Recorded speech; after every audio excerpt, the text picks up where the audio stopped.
ഇന്ന് ലോക പരിസ്ഥിതി ദിനം. സത്യം പറഞ്ഞാൽ ഞങ്ങൾ ഈ തിരുവനന്തപുരത്തുകാർ എത്ര ഭാഗ്യവാന്മാരാണ്. ഞങ്ങളുടെ മുൻഗാമികൾ എത്രയോ നല്ല രീതിയിൽ വൃക്ഷത്തൈകൾ വെച്ചുപിടിപ്പിച്ച് വളരെ മനോഹരമാക്കി തീർത്തിരിക്കുന്നു ഞങ്ങളുടെ ഈ നഗരത്തിൽ. അതുപോലെ അതിനെ പരിപാലിക്കുന്നതിൽ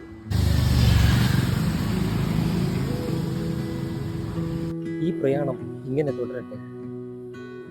നാളെയും ഞങ്ങളുടെ നഗരങ്ങൾ ഹരിതാപമാകട്ടെ.